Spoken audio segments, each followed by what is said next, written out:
પ્રમુખ એજ્યુકેશનમાં તમારું સ્વાગત છે। આજે ધોરણ 7 પ્રેક્ટિસ વર્ક પ્રકરણ 2 અપૂર્ણાંક અને દશાંશ સંખ્યાઓ સ્વાધ્યાય 2.3નો પ્રશ્ન પહેલો ભાગાકાર કરો।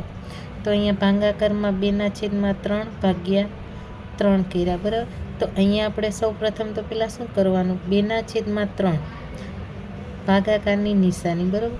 અહીંયા 3 છે, 3ના નીચે કંઈ ન હોય એટલે એટલા માટે આપણે શું મૂકી દેવાનું, તો કે 1 મૂકી દેવાનું। હવે આપણે 2/3, હવે આ ભાગાકાર છે તો એને ગુણાકારમાં કરી લઈએ। ગુણાકારમાં કરીએ તો ઉપરની સંખ્યા નીચે જાય ને નીચેની સંખ્યા તો કે ઉપર જાય, તો આવી રીતના થાય।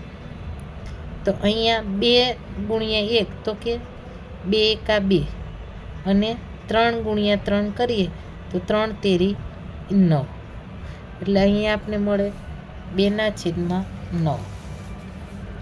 તેવી રીતના અહીંયા પણ 4/5 ભાગ્યા આપણે 5 કંઈ નથી એટલા માટે આપણે શું લખ્યું, તો કે 1 લખ્યો।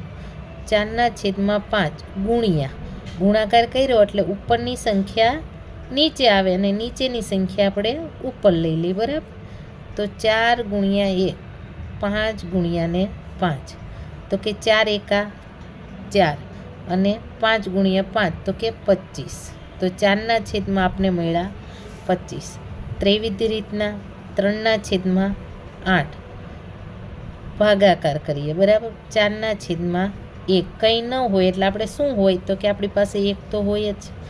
તેવી જ રીતના 3/8 હવે ગુણાકાર કરીએ તો ઉપરની સંખ્યા નીચે અને નીચેની સંખ્યા, કેમ કે ભાગાકારમાં આપણે ગુણાકાર ફેરવીએ એટલું ધ્યાન રાખવાનું કે ઉપરની સંખ્યા નીચે જાય અને નીચેની સંખ્યા ઉપર જાય। 3 × 1 અને 8 × 4 તો 3 એકા 3 ને 8 ચોક તો કે 32, તો આપણો જવાબ આવ્યો, બરાબર। આવી રીતના